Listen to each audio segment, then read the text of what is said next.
আমি রাসেল আহমেদ, আপনাদের স্বাগত জানাচ্ছি যমুনা টেলিভিশনের নিয়মিত আয়োজন 24 ঘন্টা সমসাময়িক রাজনীতি নিয়ে আলোচনা করি। আজকেও সে আলোচনায় থাকবো এবং এজন্য আমাদের সাথে স্টুডিওতে 3 জন অতিথি উপস্থিত হয়েছেন। শুরুতেই তাদের সাথে পরিচিত হয়ে নিচ্ছি। ডান দিক থেকে শুরু করছি। জনাব ডাক্তার সাজিদুল হক রুবেল, সদস্য কেন্দ্রীয় কমিটি বাংলাদেশের কমিউনিস্ট পার্টি, আপনাকে আলোচনায় স্বাগত। রয়েছেন জনাব শরীফ উদ্দিন জুয়েল, আহ্বায়ক ঢাকা উত্তর মহানগর যুবদল, আপনাকে আলোচনায় স্বাগত। এবং রয়েছেন জনাব অ্যাডভোকেট হুমায়রা নূর, যুগ্ম সদস্য সচিব, জাতীয় নাগরিক পার্টি, আপনাকে আলোচনায় স্বাগত জানাচ্ছি। যেটি বলছিলাম, রাজনীতির মধ্যে, রাজনীতির মারপ্যাচে বা যে কোনোভাবেই বলি না কেন, প্রতিদিন নতুন নতুন সংখ্যা যুক্ত হচ্ছে হামের আক্রান্ত হয়ে শিশু, এবং যারা খুবই সম্ভাবনাময় বাংলাদেশের জন্য সহ সবার জন্য আসলে। আর দুঃখ কষ্ট তো রয়েছে পরিবারে, সেটি নিয়ে একটু আলোচনা করতে চাই। ডাক্তার সাজিদুল হক রুবেল, যেটি নিয়ে বারবার বলা হচ্ছিল অন্তর্বর্তীকালীন সরকারকে চিঠি দিয়েছিল, সেটি আবার সরকারের কেউ কেউ সেই অর্থে স্বীকার করছিল না, কিংবা সরকারের যারা শুভাকাঙ্ক্ষী তারাও ওই অর্থে স্বীকার করছিলেন না। আজকে ইউনিসেফ বলছে তারা 10 বার মিটিং করেছে, 5টি চিঠি দিয়েছে তারা এই সতর্ক বার্তার জন্য। তারপরও যে সংকটটি এখন রয়েছে বা দেখা গেছে, যে সংকটের মধ্যে দেশের মানুষ তথা শিশুরা, সেটিকে কিভাবে দেখছেন? ধন্যবাদ। এখানে দুটো বিষয়। একটি বিষয় হচ্ছে যে দায়ী যেই হোক, ঠিক এই মুহূর্তে বা আজকের দিনে বা আজকের রাতে যেন নতুন একটি শিশুর যেন মৃত্যুর কোলে ঢলে না পড়ে, সেই ইনিশিয়েটটা আমাদের নিতে হবে আর কি। এটা হলো 1 নম্বর কাজ। সেটার ক্ষেত্রে সবাই চেষ্টা করছে, কিন্তু আমাদের বর্তমান যে টোটাল যে সিস্টেম এবং টোটাল যে হেলথ সিস্টেম, সেই হেলথ সিস্টেম আসলে কতটা প্রোভাইড করতে পারে, এটা তো রাতারাতি বদলে দেওয়া যাবে না। এটা একটা বিষয় আর কি। এখানে ধরেন আইসিইউর ঘাটতি বরাবরই ছিল, আর যেহেতু বাচ্চাদের ব্যাপারটা, সেখানে দরকার হচ্ছে আপনার হলো ন্যাটাল আইসিইউ বা প্রিন্যাটাল আইসিইউ। এইটা তো হচ্ছে গিয়ে খুব ঢাকা শহরেই খুব অল্প জায়গায় আছে আর কি। বড় বড় ধরেন হচ্ছে গিয়ে হসপিটাল বানাইছে আর কি, বিশাল 5 স্টার মার্কা হসপিটাল। সেই 5 স্টার মার্কা হসপিটালেও কিন্তু এই আপনার হলো পিএনআইসিইউ নাই বা এনআইসিইউ নাই, না ওই এনআইসিইউ নাই। ওরা এমনি আইসিইউ আছে, ওদের আইসিইউ আছে, সিসিইউ আছে, কিন্তু ওটা নাই। ঠিক আছে, পেডিয়াট্রিক আইসিইউ নাই ওখানে।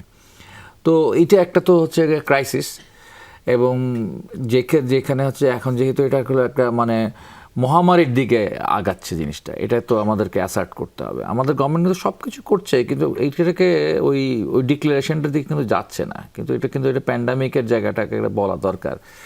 এখন হচ্ছে মৃত্যুর সংখ্যা নিয়ে আপনি যদি বলেন যে না এটা তো হচ্ছে এখনো অত বেশি না, বেশি না হলেও কমও না। 417 মনে হয় প্লাস হয়ে গেছে আজকের দিনে, এই মুহূর্তে 417 প্লাস হয়ে গেছে।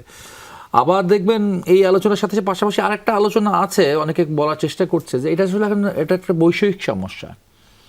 মানে এটা যে নতুন করে বাংলাদেশে হচ্ছে তা না, নতুন করে আবার নাকি জাপানেও হচ্ছে, নতুন করে এটা আমেরিকা হচ্ছে এবং নতুন করে অস্ট্রেলিয়াতে এটা পাওয়া যাচ্ছে। কিন্তু মজা হচ্ছে ওইখানে মোট আক্রান্ত সংখ্যা কত, আমেরিকার মতো জায়গা, সেখানে মৃত্যুর হার তো খুঁজে পাওয়া যাচ্ছে না। আমি খালি আক্রান্তের সংখ্যাগুলো জানি, মোটামুটি 350, 500, 400 এরকম, অর্থাৎ 1000 ক্রস করে নেয় আক্রান্ত। আর আমার তো আক্রান্ত বোধহয় 95,000 ক্রস করে গেছে আজকের দিনে। আর মৃত্যু তো হচ্ছে আর কিছুদিন গেলে তো এটা আরও জায়গায় যাবে। ফলে ব্যাপারটাকে হচ্ছে গিয়ে উন্নত দেশেও আছে, আমার দেশেও আছে, ব্যাপারটা ভাবে দেখবো না। আমি আমার দেশের এই সমস্যাটাকে কন্ট্রোল করবার জন্য চেষ্টা করার, যেটা করার দরকার সেটার ক্ষেত্রে হচ্ছে সরকারকে করতে হবে। আর এর পাশাপাশি যে প্রসঙ্গটা একটা অপ্রিয় প্রসঙ্গ, খুব বিব্রতকর ব্যাপার হচ্ছে যে আসলে যে আমাদের বলা হয়তো আর কি 54 বছর ধরে ডায়লগ শুনে আসছি, মানে আমাদের জন্মের আগের থেকে বলা হচ্ছে যে সব সমস্যার আসলে আকর হচ্ছে রাজনীতিবিদদের মধ্যে। মানে আমরা যারা পলিটিক্স করি আমরাই সবচেয়ে খারাপ, আমরাই দেশটার 12টা বাজাই ইত্যাদি ইত্যাদি ব্যাপার। সিভিল সোসাইটির মানুষ খুব ভালো, এনজিওরাই বাংলাদেশকে হচ্ছে গিয়া বাঁচায় বুচায় রাখছে। বাংলাদেশে যেটুকু আয় উন্নতি আছে, যেটুকু ব্যাপার স্যাপার আছে, সব হলো টেনজিওদের জন্য, মানে সুশীল সমাজদের জন্য বাংলাদেশটা বাইচে আছে। এরকম প্রচারণা তো আমরা 24 সাল পর্যন্ত পাইয়ে আসছিলাম, এবং সেই জন্য তাদের হাতেই সব কিছু তুলে দেওয়া হইলো আর কি। গণ-অভ্যুত্থানের সমস্ত ফসলটা তাদের হাতে তুলে দেওয়া হলো, আর সেই ফসলটার 12টা তারা যথারীতি বাজায় দিলেন আর কি। এবং সেক্ষেত্রে তাদের এই জায়গায় পেশাদারিত্বের যে ঘাটতি, হ্যাঁ, এখন হচ্ছে হেলথ মিনিস্টার, আপনি নন প্রফেশনাল, যুগে যুগে নন প্রফেশনাল লোক হেলথ মিনিস্টার হয়, ঠিক আছে, সেটা ব্যাপার না, কিন্তু এটা টোটালটা মিলে হেলথ উপদেষ্টা যিনি নন প্রফেশনাল হতে পারেন, আপনার প্রধান উপদেষ্টা তিনিও নন প্রফেশনাল হতে পারেন, তাকে মেডিকেল পার্সন হতে হবে, দেশের স্বাস্থ্য ব্যবস্থা নিয়ে সঠিক সিদ্ধান্ত নিতে না, কিন্তু একটা বিবেকবান মানুষ তো হতে হবে। এবার সেখানে কোনো এক্সপার্ট ওপিনিয়ন যদি আসে, হ্যাঁ, তারাই তো বলে স্টেক হোল্ডার শব্দটা তাদের কাছ থেকে শিখছি, অংশীজন শিখছি, তারপরে যে আপনার হচ্ছে এক্সপার্ট ওপিনিয়ন, এটা তাদের কাছ থেকে আমরা এই শব্দগুলো শিখছি। এগুলো রাজনীতির ভাষা না তো, এগুলো তাদের কাছ থেকে রাজনীতিবিদরা আমরা ধার করে চলি, এই সমস্ত শব্দগুলো ব্যবহার করি। ফলে স্টেক হোল্ডার এবং এক্সপার্ট ওপিনিয়নকে তারা যেভাবে করে, ইন্টারন্যাশনাল ওপিনিয়নকে যেভাবে করে তারা হচ্ছে গিয়ে ঠেলে, মানে পায়ে ঠেলে সরাই দিছে আর কি। এবার পায়ে ঠেলে সরাই দেওয়ার কারণে একটা হার্ড ইমিউনিটি যেটা তৈরি ছিল বাংলাদেশে, তৈরি হয়ে গেছিলো বাংলাদেশে, সে হার্ড ইমিউনিটিটা ব্রেক করছে। এবং এই হার্ড ইমিউনিটি ব্রেক করবার পর এখন তো হচ্ছে আমাদেরকে এই দুর্ভাগ্য পোহাইতেই হবে। আমাদের মর্মান্তিক ঘটনাগুলো বাংলাদেশে আরও কিছু ঘটবে, হ্যাঁ, কারণ এটা আমাদের আয়ের বা সামর্থ্যের বাইরের একটা ব্যাপার, ঠিক আছে। আমাদের ইচ্ছা করলে তো আমরা এত ভেন্টিলেশনের ব্যবস্থা করতে পারবো না বাচ্চাদের। আপনার নিশ্চয়ই মনে আছে করোনার সময়, ও তখন ট্রাম্প ক্ষমতায় ছিল এর আগের টার্মের, তখনও সে কান্নাকাটি বা কথাবার্তা বলছে যে আমেরিকাতেও তো পর্যাপ্ত ভেন্টিলেশন নাই করোনা ফেস করবার জন্য। তো ওরকম যে আমেরিকা তো ভেন্টিলেশনের ঘাটতি থাকে, তো বাংলাদেশে তো পেডিয়াট্রিক ভেন্টিলেশনের ঘাটতি আসেই, ঠিক আছে। এবং মারা যাওয়ার ক্ষেত্রে এখন দেখতে হয় যে এখানে যে শিশুগুলো মারা যাচ্ছে, তা আসলে মারা যাওয়ার ব্যাপারটা কি হচ্ছে, হাম হয়েছে, হামের এখানে আবার এক ধরনের বিভ্রান্তি ছড়ানোর চেষ্টা করা হয় আর কি। আমি মাঝে মাঝে দেখি এখানে আবার হামের উপসর্গ নিয়ে, এইটাও আবার একটা চালাকি ব্যাপার, এটা একটা চালাকি ব্যাপার আছে। আসলে শুধু হামে কেউ মারা যায় না, আপনি শুধু করোনায় কেউ মারা গেছে, করোনা যারা মারা যায় প্রত্যেকটা রোগী কিন্তু নিউমোনিয়া হয়, তার লাংস ফেল করে, ঠিক আছে। হামেও শিশুরা মারা যাচ্ছে কি কারণে, কিভাবে মারা যায়, মৃত্যুটা কিভাবে ঘটতেছে, যখন লাংসটা ফেল করতেছে, ঠিক আছে। খুব অল্প কিছু ক্ষেত্রে হার্টটা ফেল করে। জি, অ্যাডভোকেট হুমায়রা নূর, একটু আপনার কাছে জানতে চাই, যেটি আজকে ইউনিসেফ বলল যে তারা 10 বার বৈঠক করে 5টি চিঠি দিয়েছে, এরপরও সেটিকে একদম থোড়াই কেয়ার করা টাইপের যে অ্যাটিটিউড পাওয়া গেছে, যদিও রুবেল ভাই বলছিলেন যে এখন শিশুদেরকে রক্ষা করাটাই মূল লক্ষ্য, এটিও সত্য, কিন্তু সেই আচরণটিকে আপনি কিভাবে দেখছেন? অবহেলা, অজ্ঞতা, নাকি মানে জেদ? আজকে সবাইকে সালাম এবং শুভেচ্ছা জানিয়ে শুরু করছি। যেখানে এখানে এই জায়গাটা বসে আছি, একসাথে অনেকগুলো ইস্যু নিয়ে প্রচণ্ড মানসিক দ্বন্দ্বের মধ্যে ভুগছি। হামে এই পর্যন্ত 481 জনের মৃত্যু হয়েছে, গত 24 ঘন্টায় 6 জন, তার আগে 24 ঘন্টায় 7 বছরের একটি নারী শিশু, একটা মেয়ে সন্তান, তাকে রেপ করে শিরোচ্ছেদ করা হয়েছে। স্বরাষ্ট্র মন্ত্রণালয়কে আমি ধন্যবাদ জানাই যে 24 ঘন্টার মধ্যে আসামিকে গ্রেফতার করা হয়েছে, কিন্তু আদতে আইন শৃঙ্খলা পরিস্থিতি এবং সার্বিকভাবে দেশের বিভিন্ন এই ধরনের ইমার্জেন্সি সিচুয়েশনগুলো ট্যাকেল করার জন্য দুঃখজনকভাবে আমি বলতে চাই যে ইন্টারিম গভর্নমেন্টকে আমরা দোষারোপ করতাম যে তারা নির্বাচিত গভর্নমেন্ট ছিল না, নির্বাচিত গভর্নমেন্ট আসলেই সব নাকি ঠিক হয়ে যাবে। কিন্তু আপনি দেখেন নির্বাচিত গভর্নমেন্ট আসলো, আমাদের ভাগ্যের পরিবর্তন হচ্ছে না, এইটাই দুঃখজনক। আমি কালকে থেকে কি পরিমাণ আতঙ্কে কষ্টে আছি তার আগের দিন, প্রতিদিনই আজকাল দেখছি সীমান্তে মানুষের হত্যার ঘটনা। গতকালকে লালমনিরহাট গিয়েছিলাম, ওখানে বিভিন্ন মানুষের সাথে ওই এলাকাবাসী একজনকে, তার আগের দিনই খাদেমুল ইসলাম নামে একজন ভদ্রলোককে সীমান্তে হত্যা করা হয়। তার পরিবারের সাথে কথা বলে জানতে পারলাম যে তার স্ত্রী তার মাত্র 2 দিন পর, যেদিন নিহত হয়েছে তারপর 5 দিন পর তিনি সন্তান সম্ভবা, তার একটি মেয়ে সন্তান আছে এবং ডাক্তার বলেছে আল্ট্রাসাউন্ড করে যে হয়তো আরেকটি মেয়ে সন্তান হবে। ওই মেয়েটা তো কোনোদিন বাবা কি জিনিস চোখেই দেখতে পাবে না, বুঝতেই পারবে না, কিন্তু ঘরে খাবার নেই, নদীতে মাছ ধরতে গিয়েছে, সেখানে তাকে গুলি করে সীমান্তে হত্যা করা হয়। তো বিভিন্ন কর্মকাণ্ডে আমার সরকারের পদক্ষেপ কি সেইটা আমাকে খুব এই মুহূর্তে নাড়া দিচ্ছে। হামের বিষয়টা নিয়ে প্রশ্ন করেছেন, দেখেন ইন্টারিম গভর্নমেন্টকে 10 বার চিঠি দিয়েছে ইউনিসেফ। ইন্টারিম গভর্নমেন্ট ওই সময় প্রকিউরমেন্ট পলিসিটি পরিবর্তন করার কারণে তারা হামের টিকা প্রকিউর করার ক্ষেত্রে যে সময়ক্ষেপণ করেছে, ওটার কারণে যেই সমস্যাগুলো হয়েছে সেটার একটা আফটার ইফেক্ট আছে। কিন্তু আপনার আর আমার, ধরেন আমরা সাধারণ মানুষ হিসেবে যদি তাকাই, আমার কাছে প্রশ্ন যে মিড অফ মার্চে যখন হাম নিয়ে আমরা কথা বলা শুরু করি, তখন সরকার কি সেই দায়িত্ববান আচরণ করেছে? এত গুরুত্ব দিয়ে জিনিসটা দেখেছে? দেখে নাই। আপনি দেখেন এপ্রিলের 6 তারিখে জনাব আক্তার হোসেন এমপি, আমাদের সদস্য সচিব এনসিপি, উনি পার্লামেন্টে দাঁড়িয়ে যখন হামের প্রকোপ নিয়ে স্বাস্থ্য মন্ত্রণালয়ের গুরুত্বপূর্ণ দায়িত্বপূর্ণভাবে ব্যবস্থা নিতে বলেন, তখন ওখানে ওনার সাথে কিন্তু স্বাস্থ্যমন্ত্রীর বাকবিতণ্ডা হয়েছে। আমরা তো দোষারোপের রাজনীতি করার জন্য কথাগুলো তুলি না। জ্বালানির সংকট বলেন, আইন শৃঙ্খলা পরিস্থিতি বলেন, দেশের চিকিৎসা ব্যবস্থার সংকট নিয়ে বলেন, কথাগুলো কেন বলি? মানুষের জন্য যাতে দ্রুততম সময় ব্যবস্থা নেওয়া হয় সেই জন্য বলি। কিন্তু যখন কথাগুলো তুলি তখন কেন বিরোধী দল বলল, কেন আমরা বললাম, এই জন্য ওরা ওদের মতো করে ব্যবস্থা নিবে, এই ব্যাপারটাকে গুরুত্ব দেওয়া যাবে না কেন? কারণ বিরোধী দল বলেছে।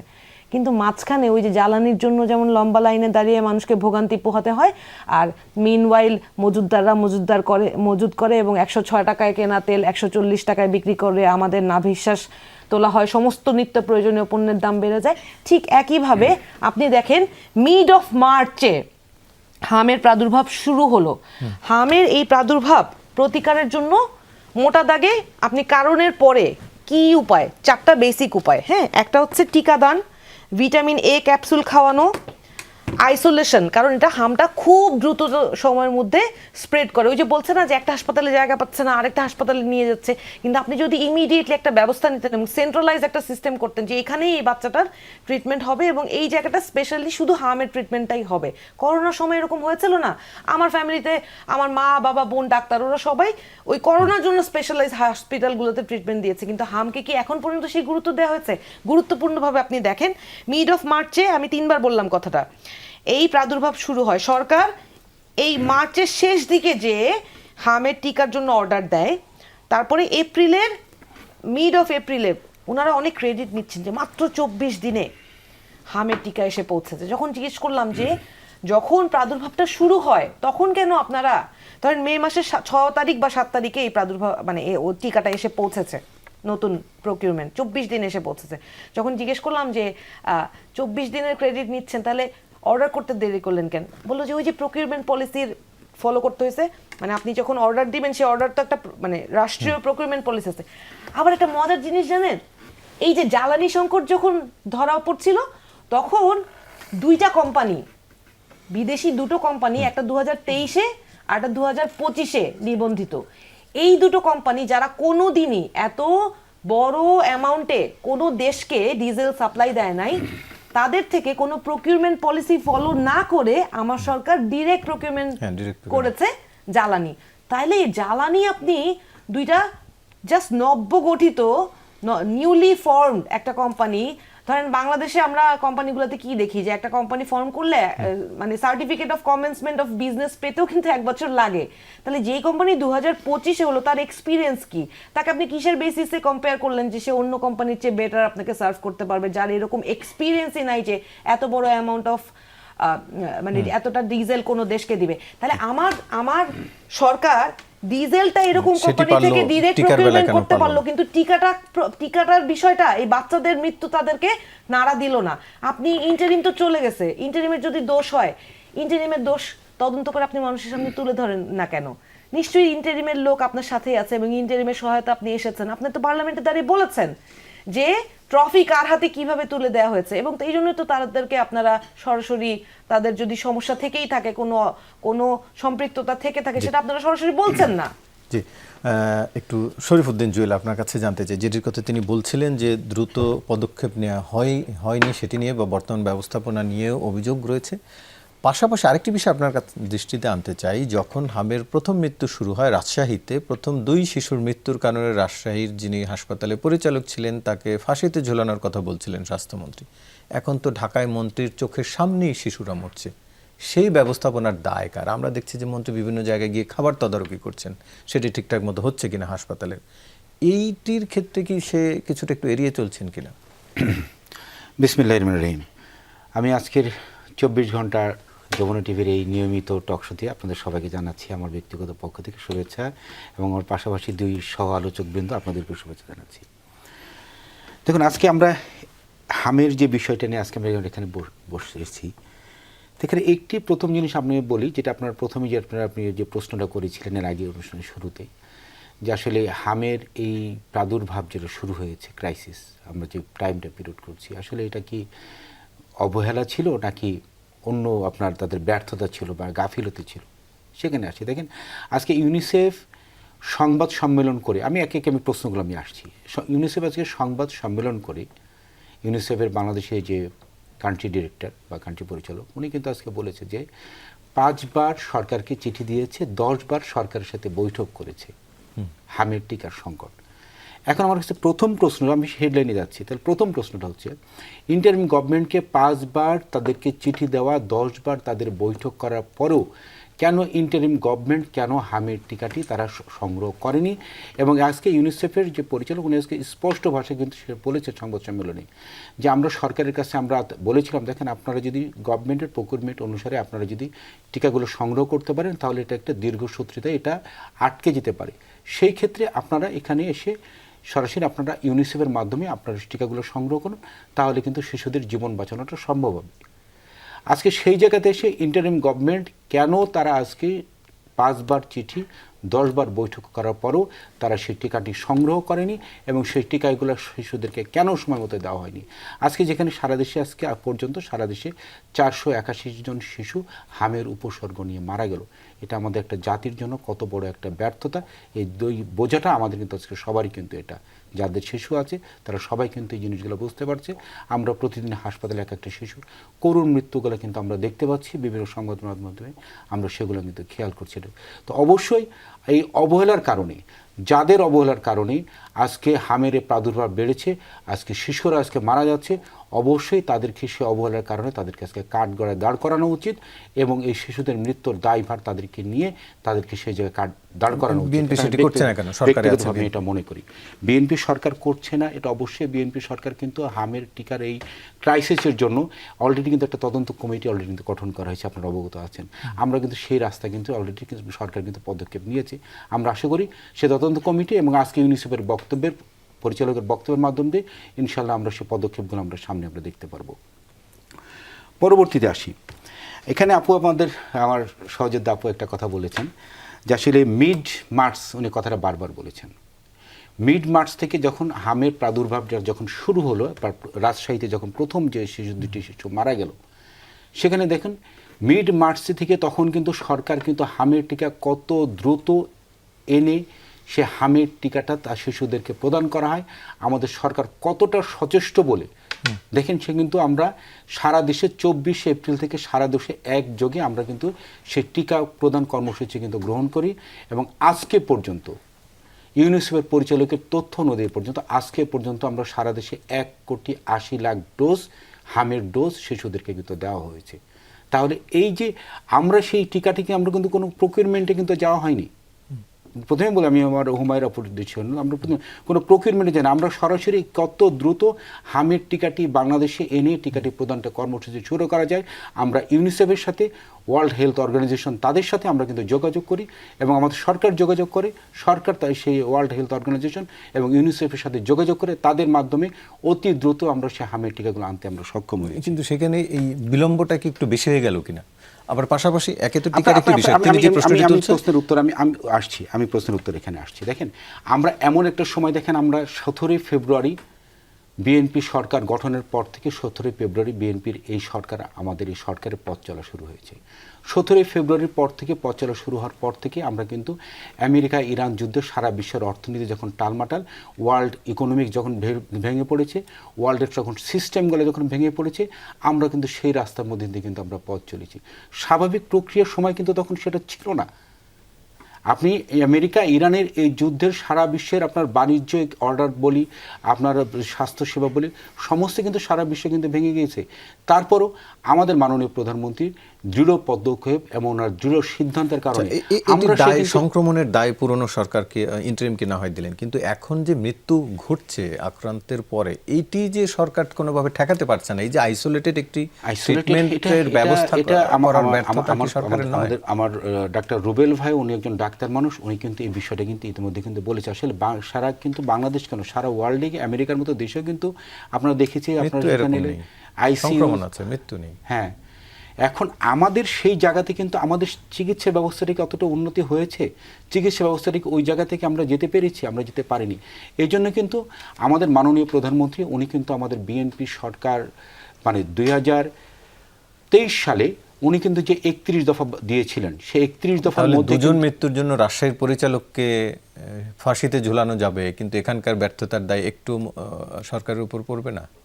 যখন হামের 2টা শিশু যখন আপনার প্রথম যখন লক্ষণ নিয়ে মারা যায়, তখন কিন্তু সেখানে কিন্তু ওই 2টা শিশুর তখন তাদের কিন্তু এক্স্যাক্টলি তারা কি কারণে মারা গিয়েছে, কি জন্য মারা গিয়েছে, সেই জিনিসটা কিন্তু আমাদের কিন্তু তখন কিন্তু আমরা জানতে পারিনি। মারা যাওয়ার পরে কিন্তু আমাদের বিষয়টা হয়েছিল, তখন সে পরিচালকের মানে ব্যর্থতার কারণে কিন্তু তাকে সেটা দোষারোপ করেছিল।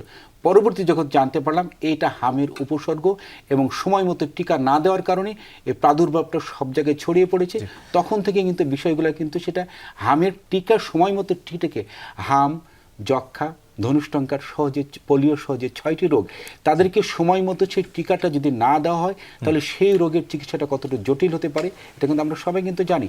তারপরও আমাদের সমন্বিত চিকিৎসা ব্যবস্থা করে সেটা হচ্ছে হার্ট অ্যান্ড সোল কিন্তু সেটা ট্রাই করা হচ্ছে। আমরা আলোচনায় আবারও ফিরবো, তবে তার আগে একটি বিরতি নিয়ে আসি। দর্শক সঙ্গেই থাকুন। আবারও স্বাগত, দেখছেন 24 ঘন্টা আলোচনায় ফিরছি। ডাক্তার সাজিদুল হক রুবেল, একটু আপনার কাছে আসতে চাই। আপনি নিশ্চয়ই গণমাধ্যমে খবরটি খেয়াল করেছেন, সক্ষমতা বাড়ছে এনটিএমসির এবং এজন্য 94 কোটি টাকার একটি ক্রয় প্রস্তাব অনুমোদন দিয়েছে অর্থ মন্ত্রণালয় এবং লক্ষ্য সরকার বিরোধী প্রচারণা রোধ করা। এটি নিয়ে অনেক আলোচনা হয়েছে 5 আগস্টের পরে, বিশেষ করে একটু আপনার মন্তব্য জানতে চাই। ধন্যবাদ। গত একদিন ধরে বা আজকের দিন সহ ধরলে 2 দিন ধরে একটা আলোচনা আছে যে আওয়ামী লীগ ফিরছে নাকি।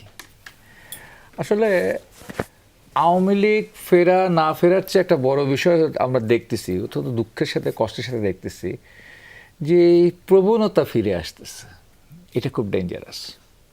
ঠিক আছে, আপনি যে হচ্ছে গিয়ে আমরা তো একটা টেন্ডেন্সি দেখেছি হচ্ছে গিয়ে বিগত সময়কালে যে গণতান্ত্রিক অধিকারগুলো জনগণের, সেগুলোকে শেষ করে দিয়ে ডিএসের মতো একটা কালা কানুন, ডিজিটাল সিকিউরিটি অ্যাক্টের মতো কালা কানুন তৈরি করে দিয়ে জনগণকে একেবারে মুখ বন্ধ, চোখ বন্ধ, হাত পা বন্ধ জায়গায় নিয়ে চলে গেছিল।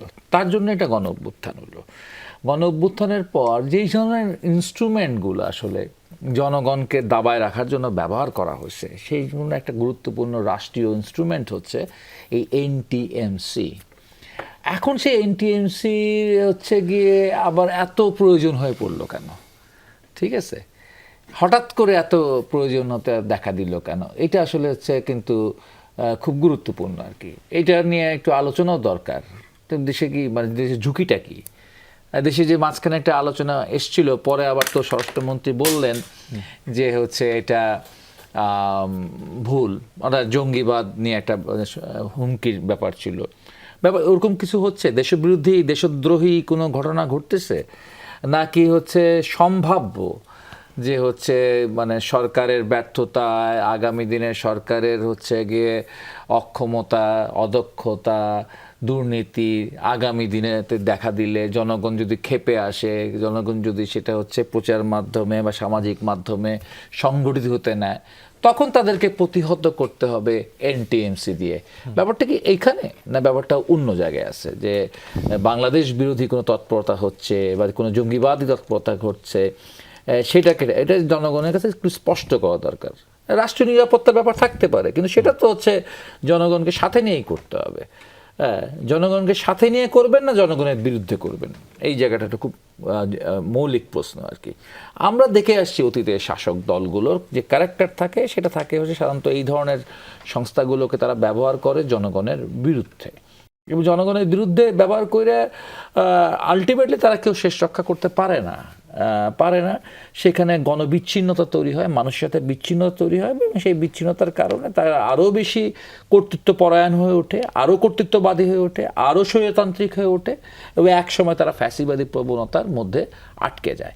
তো সেই প্রবণতাকে আবার ফিরে আসতেছে কিনা, ঠিক আছে, এটা হচ্ছে খুব গুরুত্বপূর্ণ প্রশ্ন। যে আওয়ামী লীগ ফিরে আসা না আসা এটা পরের ব্যাপার, ঠিক আছে, কিন্তু আওয়ামী লীগের যে প্রবণতাগুলো ছিল সেই প্রবণতাগুলোকে আবার আমার নতুন শাসক দল, নতুন নির্বাচিত দল সে গ্রহণ করছে কিনা, তার কাছে গ্রহণ করার কোনো মানে আমরা দেখি না। কারণ আওয়ামী লীগ তো হচ্ছে গিয়ে সেই আপনার 14, সেই হচ্ছে 18, 24 পরপর তিনটি হ্যাট্রিক হচ্ছে গিয়ে নির্বাচন করছে, যেখানে হচ্ছে গিয়ে কোনো জনগণের ভোটের প্রয়োজন হয়নি। তো জনগণের ভোটে নির্বাচিত সরকার, পাবলিক ম্যান্ডেট নিয়ে ক্ষমতা আসা সরকার, সেই সরকারের তো আসলে সব কিছুই অনুকরণ করা দরকার নাই। আমরা বাংলাদেশের আমলাতন্ত্র আওয়ামী লীগ তো ভোটেই নির্বাচিত হয়ে আসার আসছে পরে, তারপরে যখন জনগণকে ফেস করতে যায় 14, তখন থেকে তো সে লটার পটার শুরু করে দিছিল আর কি। 14তে হ্যাট্রিক সে হচ্ছে প্রহসন করছে মানুষের সাথে। তো এখন তো হচ্ছে গিয়ে আপনার হলো হ্যাট্রিক প্রহসন করার প্রয়োজন নাই, ঠিক আছে। তো আমার মনে হয় এই জায়গায় হচ্ছে ব্যাখ্যাও দেওয়া দরকার, ঠিক আছে, যে কেন আপনি এটার বরাদ্দ বৃদ্ধি করবেন, কেন এটাকে নিয়ে আবার হঠাৎ আপনি আলোচনার টেবিলে নিয়ে আসলেন এএনটিএমসি কে, সরকার কেন আলোচনায় নিয়ে আসলেন, এটা সরকারের কাছে ব্যাখ্যাও দাবি করা দরকার আমাদের। জি, হুমায়ুন নূর, একটু আপনার কাছে জানতে চাই, অন্তর্বর্তীকালীন সরকার এই এনটিএমসিকে বিলুপ্ত করে একটি অধ্যাদেশের তারা প্রায় খসড়া চূড়ান্ত করেছিলেন, সেটি সম্ভবত 25শে ডিসেম্বরে। এরপরেও ভোটের আগে তারা কিছুদিন সময় পেয়েছিলেন, শেষ পর্যন্ত তারাও অধ্যাদেশটি জারি করলেন না, না করে তারা ভোট দিয়ে বিদায় নিলেন। মানে আপনি আসলে কিভাবে দেখেন, আগের সরকারও কি পারলো না, না করলো না? আর এই সরকারের এই কেনার যে নতুন উদ্যোগ, সেটি কি রাষ্ট্রীয় নিরাপত্তাই কারণ, নাকি অন্য আরো কোনো কারণ রয়েছে বলে মনে করেন? আমি শুনেছিলাম যে অন্তর্বর্তীকালীন সরকার যখন ছিল তখন তারা আন্তর্জাতিক মানদণ্ড ফলো করে এনটিএমসির ফরমেশন করার ব্যাপারে আলোচনা করেছে, নতুন একটি নাম দিয়েছিল তারা। এক্স্যাক্টলি। কিন্তু মজার ব্যাপার হচ্ছে, ওই যে একটু আগের প্রশ্নটা যেটা বলেছিলাম, যে অন্তর্বর্তীকালীন সরকারের বিভিন্ন কর্মকাণ্ড যদি প্রশ্নবিদ্ধ হয়েই থাকে, লন্ডন সফরের আগে আমরা যত সরব আলোচনা শুনতাম বর্তমান সরকার দলের লোকজনের কাছে, ওই লন্ডন সফরের পরে কিন্তু ওই ট্রফিটা হাতে তুলে দিয়ে আসার পর থেকে আর শুনি না। তো এই একইভাবে ওই যে ব্লকে ব্লকে 2-2-4 মিলে যাচ্ছে, কিন্তু এনটিএমসির ফরমেশন কিভাবে হবে সেই উদ্যোগটা নেওয়ার পরও শেষ মুহূর্তে গিয়ে আপনি একটা আন্তর্জাতিক চুক্তি করে ফেলতে পারলেন ফেব্রুয়ারির 9 তারিখে, 3 দিন অপেক্ষা না করে, অথচ আপনি এই আইনটা প্রণয়ন করতে পারলেন না যে বাংলাদেশের মানুষের ব্যক্তিগত প্রাইভেসি কিভাবে নিশ্চিত হবে, আমার ফোনের কল আড়ি পাতা হবে কি হবে না, কে কোথায় বসে আমার কথা শুনছে। ধরেন আমি আপনি যোগ করে একটা কথা বললাম, সার্কাজম করে একটা কথা বললাম, সেটার জন্য তো আমাকে এখন সাইবার সুরক্ষা আইনে ধরে নিয়ে যাবে এভাবে আড়ি পেতে। শেখ হাসিনা তো সেইভাবেই ক্ষমতা দখল করে বসেছিল। প্রত্যেকটা মানুষের স্বাভাবিক যেই মত প্রকাশের যে অধিকার, সেটা দমন করেই তো শেখ হাসিনা টিকে ছিল। আপনি আমি শেখ হাসিনাকে শেখ হাসিনা হতে দিয়েছি, কারণ আমরা জানতাম যে আমরা মত প্রকাশ করলেই আমাদের ওই অন্ধকার কুঠুরিতে জায়গা হবে। রুবেল ভাই খুব সুন্দর করে বলেছে, যাহাই আওয়ামী লীগ তাহাই বিএনপি। উনি ঠিক সরাসরি এই কথাটা বলেন নাই, উনি সুন্দরভাবে গুছিয়ে বলেছেন, কিন্তু ওইটার সামারি হচ্ছে যাহাই আওয়ামী লীগ তাহাই বিএনপি। কেন? কারণ আওয়ামী লীগ ঠিক যেইভাবে সাধারণ মানুষের ভাষাকে, শব্দকে দমন করত, ঠিক জুলাইতে যেভাবে ইন্টারনেট বন্ধ করে দিয়েছিল যাতে সরকারের যেই অবাধে নিরবিচ্ছিন্নভাবে নিরস্ত্র মানুষকে গুলি করার বিষয়টা সারা বিশ্বের সামনে না আসে, যাতে সারা বাংলাদেশের মানুষ একজন আরেকজনের সাথে কানেক্ট করতে না পারে, ঠিক একইভাবে আমার সরকার এসে সাইবার সুরক্ষা আইন করলো। তারপরে একজন পার্লামেন্টে বলা একটা কথা নিয়ে অনলাইনে একটা সার্কাজম করলে তাকে ঘর থেকে সাইবার সুরক্ষা আইনে ধরে নিয়ে আসা হয়, বলাও হয় না যে তোমাকে সাইবার সুরক্ষা আইনে ধরে আনা হয়েছে। অথচ যেইভাবে বিনা ওয়ারেন্টে তুলে নিয়ে এসে তারপরে মামলা দেয়া হয়, এটা কিন্তু একেবারে আইন পরিপন্থী। এবং আপনি দেখেন কিছুদিন আগে সরকার বিরোধী বক্তব্যের জন্য একটা আন্ডার এজ বাচ্চাকে ধরে নিয়ে যাওয়া হয়, একজন নারীকে নিয়ে যাওয়া হয়, তাকে যখন যেভাবে নিয়ে যাওয়া হয়েছে সেই প্রক্রিয়াগত ভুল, যে ধরেন আপনি সাইবার সুরক্ষা ইস্যুতে যদি তাকে ধরে নিয়ে যান, এটা আপনি অবশ্যই আপনি তাকে বলতে হবে যে আপনি এই অপরাধ করেছেন, এই জন্য আপনাকে নিয়ে যাচ্ছি। উনি সরকারের সমালোচনা করেছেন, আমি ব্যক্তিগতভাবে ওনার সমালোচনার ভাষাকে সমর্থন করি না, এটা নিয়ে একটু পরে ওনারা বলবেন, তো তাই আমি আগেই বলে দিচ্ছি উনার কোনো নারীকে ছোট করে কথা বলার ভাষা আমি একেবারেই সমর্থন করি না। কিন্তু আপনি মানুষের মত প্রকাশের অধিকারকে সরাসরি দমন করার জন্য এইভাবে যখন তুলে নিয়ে যান, সেইটার সমালোচনা আমরা করছি বলে আপনি সেটা থামাতে না পারে আপনি কি করলেন, এনটিএমসি কে 94 কত টাকা 94 কোটি টাকা, ভাই এই টাকাটা আমার ট্যাক্সের পয়সা, আপনি আমার ট্যাক্সের পয়সা দিয়ে আমার জবান বন্ধ করে দিবেন? আমি কার সাথে কি বলবো, আপনি কি অন্যায় করছেন সেটা যাতে বলতে না পারি আপনি আমার কন্টেন্ট ব্লক করে দিবেন, আপনি আমার কথার মধ্যে আড়ি পাতবেন। আমার ট্যাক্সের টাকা দিয়ে, ওই যে শেখ হাসিনা আমার ভাইয়ের উপর গুলি করছিল, আপনি আমার ট্যাক্সের টাকা দিয়ে আমার বেডরুমে এখন আড়ি পাততেছেন। সে লুকাস, এই অধিকার কে দিছে সরকারকে? বাংলাদেশের সংবিধান দ্বারা আমার রাইট টু প্রাইভেসি আছে, সেইটা তো তারা ভঙ্গ করছে। এই যে তারা সক্ষমতা বৃদ্ধি করেছে, এখানে ক্লিয়ারলি বলা আছে যে এই যে গ্লোবাল ব্র্যান্ড পিএলসি যে প্রতিষ্ঠানকে এই দরপত্র দিয়ে এই এই এই কাজটা দেওয়া হয়েছে, সেটার মূল কাজই হচ্ছে কন্টেন্ট ব্লকিং এন্ড ফিল্টারিং। তাও কি ফিল্টারিং করবে? সরকার বিরোধী বয়ান। কেন? সরকার বিরোধী বয়ান যদি সত্য হয় আমি সমালোচনা করতে পারবো না? জি, তা আমার সরকার তো, আমার প্রধানমন্ত্রী, আপনি প্রধানমন্ত্রী তো শুধু আপনার একার না, আমি বিরোধী দলের সমর্থক হইলেও তো প্রধানমন্ত্রী আমারও। তা আমার প্রধানমন্ত্রী তো নির্বাচনের আগে এটাও বলেছিলেন যে উনি ওনার নামে কার্টুন প্রকাশ করলেও উনি তাতে আপত্তি করবেন না। তো এখন উনার প্রতিমন্ত্রীরাও তাদের নামে একটা কার্টুন প্রকাশ করলে প্রতিমন্ত্রীও তার ক্ষমতা দেখায়, যাকে তাকে ঘর থেকে তুলে নিয়ে যায়, একটা মামলার উপরে 3টা মামলা দিয়ে দেয়। ওই ঠিক শেখ হাসিনার আমলের মতো, একটা মামলায় আপনি জামিন নেবেন, ওই জামিন পেয়ে জেল গেট থেকে বের হওয়ার আগে লেজে লেজে আরো 3টা মামলা, সাপ্তাহিক কোটায় কোটায় মামলা। এই যে এখন খাতায় নাম লিখাইছে যাদের, তাদের নামে এখন সাপ্তাহিক কোটায় কোটায় মামলা হবে, এটাই চলছে। জি, শরীফুদ্দিন জুয়েল, একটু আপনার কাছে জানতে চাই, বেশ কয়েকটি বিষয় এসছে, আওয়ামী লীগ না ফিরলে আওয়ামী লীগের প্রবণতা ফিরে আসছে কিনা, এবং পাশাপাশি এটিও সত্য যে দেখা গেছে কার্টুন প্রকাশের কারণে অনেকে আটকও করা হয়েছে। সরকার মত প্রকাশের স্বাধীনতার কথা বললেও আবার এদিকে সরকার বিরোধী সমালোচনা দমন করার জন্য এই যে নতুন করে উদ্যোগ নয় এনটিএমসিকে, যেটি বেশ সমালোচিত ছিল, আসলে কি চাইছে এনটিএমসির আসলে কার্যবিধিটা কি, এটা আমাদের আগে প্রথমে পরিষ্কার হতে হবে। আপনি কোনটির কথা বলবেন? যেটি আওয়ামী লীগ যেটির কথা বলছিল, যে কার্যবিধির কথা? আওয়ামী লীগ কোন কার্যবিধির কথা? মানে সরকারের নিরাপত্তা, রাষ্ট্রের নিরাপত্তার জন্য ব্যবহার করা। আওয়ামী লীগের সময় এনটিএমসিটা কিভাবে ব্যবহার হয়েছে আপনি আমি ওইগুলো সবাই জানি, এবং সেটা শিকার আপনি আমি সহ, এখানে আমরা যারা বসে আছি সবাই এটা শিকার।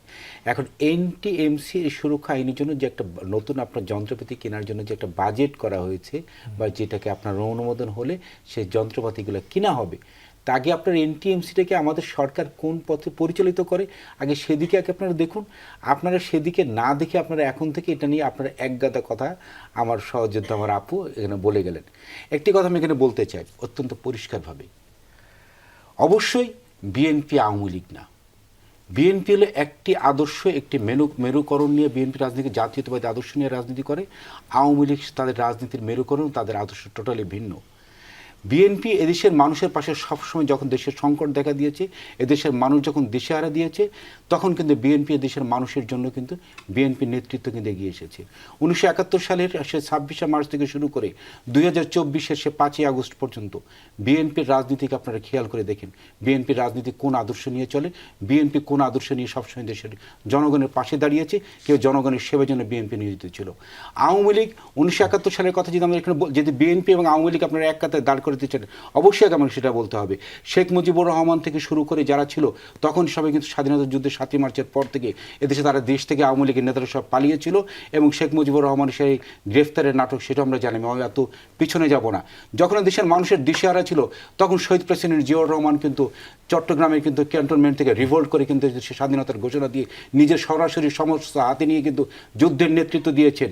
এবং বিএনপির এখন যারা আছে তারা সবাই আমি একটু দুঃখ দেই, আমি একটু প্লিজ, আমি ইন্টারাপ্ট করবেন না, আপনি পরে বলবেন, পরে বলবেন। শহীদ প্রেসিডেন্ট জিয়াউর রহমানকে এবং বেগম খালেদা জিয়াকে আমরা অত্যন্ত সম্মান করি। না আমি বলতে দেন, সেই বিএনপি আর এই বিএনপি এটা লেটস সি দেখুন আগে আপনার এই সরকারের বয়স মাত্র 3 মাস হয়েছে, আপনারা 3 মাসে আপনারা বিএনপিকে এখন আপনারা আওয়ামী লীগের সাথে আপনারা কাতারে নিয়ে আসছেন। আগে আপনার 3 মাস সরকারের আমাদের কর্মসূচিগুলো দেখুন, বিএনপি কোন রাস্তায় হাঁটছে, বিএনপি কোন পথে যাচ্ছে, বিএনপি কি কর্মসূচিগুলো হাতে নিয়েছে সেগুলোকে দেখুন। আমি তীব্র প্রতিবাদ জানাচ্ছি, আপনারা কখনো আপনার আওয়ামী লীগের সাথে আপনারা বিএনপিকে আপনারা কম্পেয়ার করবেন না। ওই সরকারের বয়স মাত্র 3 মাস হয়েছে। মাত্র 3 মাস। কিন্তু 3 মাসের শুরুটাও তো, শুরুতেই যদি এই ধরনের পদক্ষেপগুলো আসে তখন কি সমালোচনা করবেন? আপনারা তো বললাম আপনার এনটিএমসির জন্য কেবলমাত্র সরঞ্জাম কেনার জন্য আপনার প্রস্তাবনা করা হয়েছে। এনটিএমসিটাকে কোন পথে পরিচালিত হচ্ছে আপনারা সেটা দেখুন। সংসদ আছে, কার্যকর সংসদ বলেছে যে সরকার বিরোধী সমালোচনা, কার্যকর সংসদ রয়েছে। হ্যাঁ, আমরা তো অবশ্যই বলতে, আমরা শুনেন, আমরা প্রত্যেকটা কার্যকর সমালোচনাকে আমরা গ্রহণ করি। আপনারা দেশ সমালোচনা প্রয়োজন, আসুন সমালোচনাটা জায়গায় সমালোচনা করি, দেশ গঠনের জন্য সবার মতামত পেশ করি। এবং আমাদের মাননীয় প্রধানমন্ত্রী প্রথম অধিবেশনের সমাপ্তি ভাষণে কিন্তু অত্যন্ত পরিষ্কারভাবে কিন্তু কথাটা বলেছেন। উনি 17 ফেব্রুয়ারি সরকার গঠনের পর থেকে দেখুন আপনি তেলের যে সংকট দেখা দিয়েছে, উনি কিভাবে প্রতিদিন 200 কোটি টাকা ভর্তুকি দিয়ে সে তেলের প্রভাবের সংকটটাকে বাংলাদেশের মানুষের জনজীবনের যেন প্রভাব পড়তে না পারে, কিভাবে উনি সে তেলের সংকটটাকে নিয়ন্ত্রণ করেছেন। এবং সে আমি যেটা শুরু করেছিলেন, হামির টিকাটা মাত্র 1 মাসের মধ্যে 1,80,00,000 শিশুকে হামির ডোজ প্রদান করা হয়েছে। আমরা সরকারের যে বিভিন্ন কর্মসূচিগুলো আমরা যেগুলো নির্বাচনী প্রতিশ্রুতি দেওয়া ছিল, আমরা ফ্যামিলি কার্ড, কৃষক কার্ড থেকে সেরে কৃষকদের আমরা ঋণ মৌকুব করেছি। আমরা আমাদের সরকারি যে নানাবিধ যে কর্মকাণ্ডগুলো, আমরা ইমাম মুয়াজ্জিনদেরকে আমরা মাসিক সম্মাননা দিচ্ছি, আমরা ক্রীড়াবিদদেরকে আমরা সম্মাননা দিচ্ছি, সরকারের প্রতিবন্ধীদেরকে আমরা বিভিন্নভাবে আমরা বিশেষভাবে তাদেরকে নজর দিচ্ছি। আপনারা সেই জিনিসগুলোকে আপনারা সামনে আনছেন না, আপনারা একের পর এক আপনারা তীর্যকভাবে সরকারের প্রতি সমালোচনা করে যাচ্ছেন। কেন? আপনার দেশটাকে আপনার সরকার বয়স মাত্র 3 মাস। আপনারা দেখুন আপনার এই সরকার কোন পথে পরিচালিত হচ্ছে। আজ পর্যন্ত আমার আপু যে কথা এখানে বললো, একের পর এক মামলা দিয়ে গেল, এই পর্যন্ত বিরোধী দলের কাকে এই পর্যন্ত তার কণ্ঠ রোধ করে তার নামে মামলা করা হয়েছে আজকে বলতে হবে, ওরা বলে যেতে হবে। না লেট মি সি প্লিজ, বিএনপির আর বিরোধী দলের কোন নেতাকে আজকে যদি করা হয়তো বলতে চাই, নাসিরউদ্দিন পাটোয়ারির মতো একজন নেতা, যাকে নাসিরউদ্দিন পাটোয়ারির নেতাকে বলতে হলে আমাদের নেতার সংজ্ঞায় পাল্টিয়ে বলতে হবে। একের পর এক যেভাবে সে এলো নেশাগ্রস্তের মতো সে বক্তব্য দিয়ে যাচ্ছে, কোনো সভ্য মানুষকে দেয়? নাসিরউদ্দিন পাটোয়ারির নামে এই পর্যন্ত কি তার নামে কি তার কণ্ঠরোধ করার জন্য কোনো মামলা হয়েছে? সাইবার একটা কোনো মামলা হয়েছে? হয়নি। কিন্তু তাহলে বিরোধী দলের মতকে কোথায় আমরা সেখানে আমরা আপনার কণ্ঠরোধ করার জন্য ব্যবস্থা নেওয়া হচ্ছে? কোথাও কিন্তু নেওয়া হচ্ছে না। হ্যাঁ, তারা সমালোচনা করতেছে, করুক। আমরা সরকার আমাদের মাননীয় প্রধানমন্ত্রী উনি সরকার পরিচালনা করছে। উনি এনটিএমসিকে আপনারা এখনই যেভাবে যোগ দিচ্ছেন, আপনারা আওয়ামী লীগের সাথে কম্পেয়ার করতে যাচ্ছেন। আগে দেখুন না এমটিএসসিটাকে দেশের স্বার্থের জন্য, রাষ্ট্রীয় নিরাপত্তার জন্য এটাকে ব্যবহৃত হচ্ছে নাকি বিরোধী দল দমনের জন্য করা হচ্ছে, একটু দেখুন, তারপরে সমালোচনা আসুন। সেজন্য কি আবার একটা অভ্যুত্থানের অপেক্ষা করতে হবে কিনা? অভ্যুত্থানের জন্য তো না, অভ্যুত্থানের অপেক্ষা কেন করবেন? এই সরকার দেখুন না হলে সমালোচনা কখন করবে যদি সেদিকে সরকার যায়? মার্চ থেকে বিরোধী দল সংসদে তারা এখনই সরকার পতনের জন্য তারা হুমকি দিয়ে যাচ্ছে। তারা এখনই আর একটা 5ই আগস্টের জন্য তারা হুমকি সব থেকে দিয়ে যাচ্ছে। কেন রে ভাই? 5ই আগস্টে কি আমাদের অংশীদার ছিল না? 5ই আগস্ট কি আমরা কি করি নাই? আমরা আলোচনা আবারও ফিরছি, তবে তার আগে একটি বিরতি নিয়ে আসি। দর্শক সঙ্গী থাকুন। আবারও স্বাগত, দেখছেন 24 ঘন্টা। আলোচনায় ফিরছি। একটু হুমায়রা নূর, আপনার কাছে আগে আলোচনার একটু এসে আমরা অন্য টপিকে যাই, যেটি নিয়ে এনটিএমসির যে টপিকটি নিয়ে তিনি বলছিলেন শরীফউদ্দিন জুয়েল, যে সরকারকে আপনারা দেখেন। এর বাইরে আরও বেশ কিছু কথা নিয়ে, সংসদের যেসব বিষয়গুলো নিয়ে বাতিল হয়েছে, বিশেষ করে আদালতের স্বাধীনতা সেটি সহ আজকের যে বিষয়, সরকারকে তো দেখার সময় কি আপনারা দিচ্ছেন না, না দেখেই কি সমালোচনা শুরু করলেন কিনা? খুব দুঃখ লাগছে, বুঝছেন। ধরেন একটা সরকারকে তো বাংলাদেশের অনেকগুলো মানুষ বিশ্বাস করে ভোট দিয়ে একটা গণ অভ্যুত্থানের পর এইভাবে একটা মানে একটা সংখ্যাগরিষ্ঠ আসন দিয়ে বসিয়েছে, নিশ্চয়ই অনেক আস্থা এবং বিশ্বাসের জায়গা থেকে তাদেরকে দায়িত্ব দেওয়া হয়েছে না? তো এই যে দায়িত্ব, এই দায়িত্বের পাশাপাশি আরেকটা কিন্তু ভোট হয়েছে সরকার দলের, সেটা হচ্ছে গণভোট। সেই গণভোটে মানুষ স্পেসিফিক কিছু ম্যান্ডেট দিয়েছে। সেই ম্যান্ডেটে সরকারকে, এই বিএনপিকে যারা ভোট দিয়েছে তাদের ভোটাররাও আছে।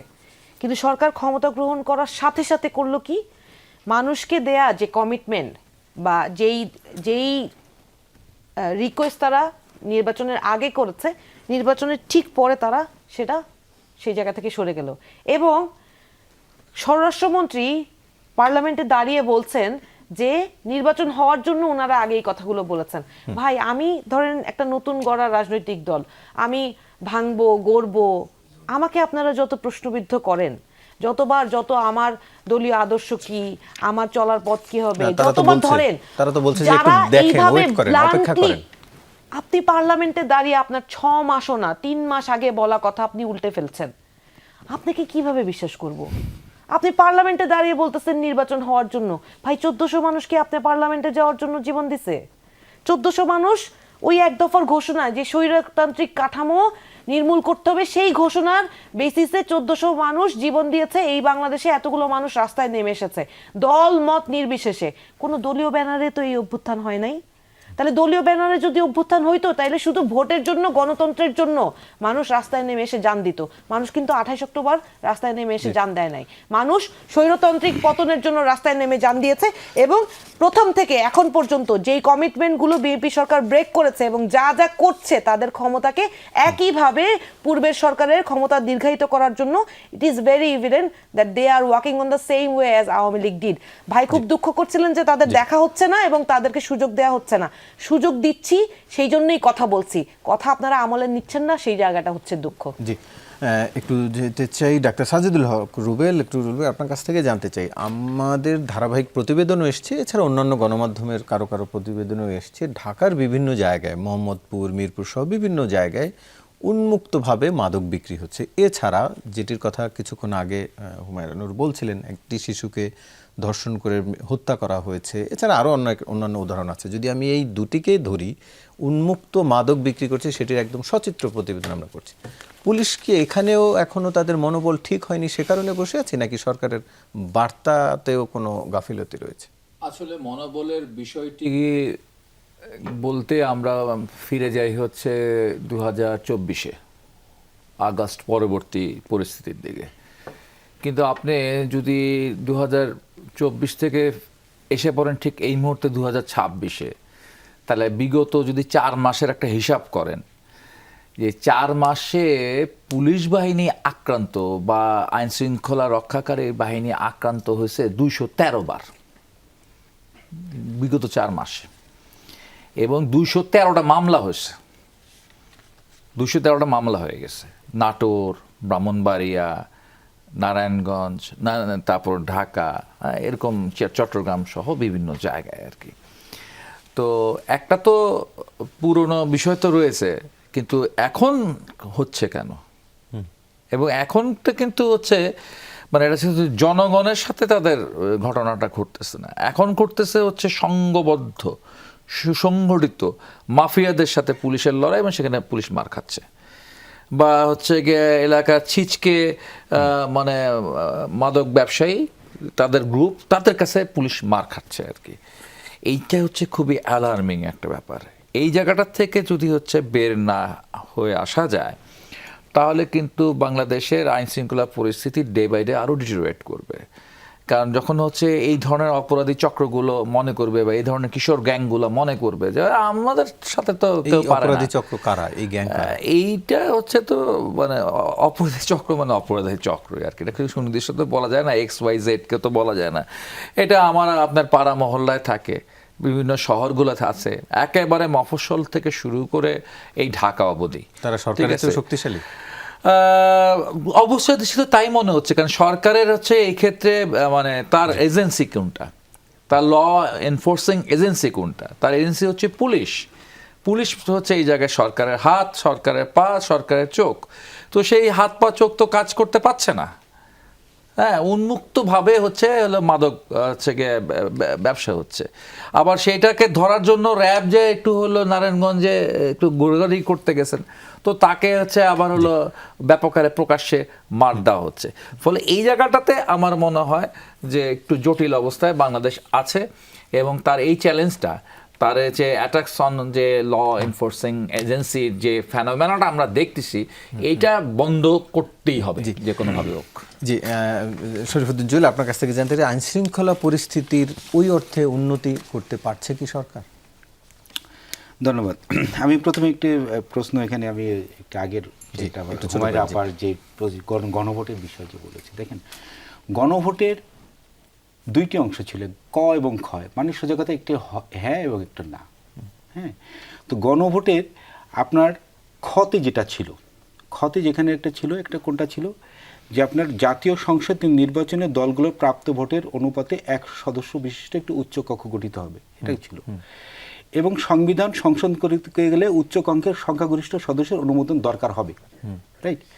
এটা জুলাই সনদের 18 এবং 19 নম্বর অনুচ্ছেদের সম্পূর্ণ পরিপন্থী। জুলাই সনদটা কি ছিল? এবার আমরা পিছনে যাই। না, এটি আমরা জানি, এটি আমরা জানি, হ্যাঁ, জুলাই সনদের পরিপন্থী, জুলাই সনদের সাথে এখানে মিল নেই। গণভোটের কথাটা যেহেতু বলেছেন, জুলাই সনদে না, কিন্তু যেটা সংসদে যদি দক্ষিণ আপনি পাশে সেটি যেটা যদি হয়েছে, বলেন, হয়েছে। না, এটি আমরা সবাই জানি যে জুলাই সনদের বাইরে গিয়ে গণভোট করা হয়েছে, কিন্তু কোনটিকে চূড়ান্ত রায় হিসেবে ধরবেন? রাজনৈতিক দলগুলো মিলে যেটি সমঝোতে আসলো সেটিই চূড়ান্ত, নাকি জনগণ যেটির পক্ষে রায় দিল সেটিকে চূড়ান্ত? জনগণ যদি গণভোটে হ্যাঁ ভোটে রায় দেয়, তাহলে আর রাজনৈতিক দল মিলে একত্র হলো কিনা সেটিকে চূড়ান্ত হয় কিনা? ঠিক আছে, আমি কোনটিকে আপনি চূড়ান্ত ধরবেন? আপনার এই পয়েন্টে আমি আসছি। হ্যাঁ, এই পয়েন্টে আসছি। আপনার জুলাই সনদে একটি কথা কিন্তু আপনি স্পষ্ট করে উল্লেখ আছে, সেটি রাজনৈতিক দল মিলে করেছে, জনগণ করে। আমাকে বলতে দেন, আমি সময় নেই একেবারে, আমাকে যদি বলতে না দেন তো হবে না। তো আপনার জুলাই সনদে স্পষ্ট করে লেখা আছে, কোনো রাজনৈতিক দল অথবা রাজনৈতিক জোট তারা নির্বাচনের আগে যদি তারা কোনো ইশতেহার প্রকাশ করে থাকে এবং তার সেই রাজনৈতিক দল বা সেই বিরোধী সঙ্গে তারা যদি ভোটের মাধ্যমে যদি তারা যদি নির্বাচিত হন, তাহলে সেই ইশতেহারটাকে তারা বাস্তবায়ন করতে পারবে। জি, তাহলে বিএনপি সময় নেই, আমরা একেবারে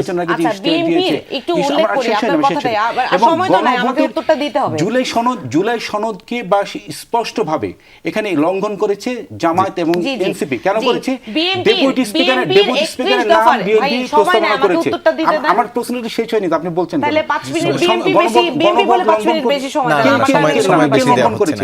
ডেপুটি স্পিকারের প্রস্তাবনা বিএনপি বিরোধী দলকে দিয়েছে, তারা সে গ্রহণ করেছে।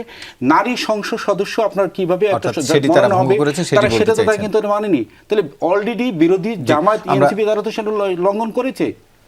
তাহলে সেই পয়েন্টে কেন আসি না?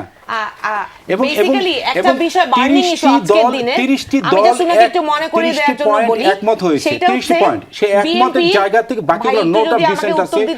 আমার কথা শেষ হয়নি তো। নোট অফ ডিসেন্টের বিষয়গুলো সংসদে সেখানে ভোটের আমাদের শেষ করতে হচ্ছে আপনাদের তিনজনকে আলোচনা শোনার জন্য আমাদের একেবারে শেষ সময়। পালন করবে বিএনপি নির্বাচনে আপনাদের তিনজনকে ধন্যবাদ জানাচ্ছি। দর্শক, এই ছিল আজকে 24 ঘন্টার আয়োজন, সাথে থাকার জন্য ধন্যবাদ সবাইকে।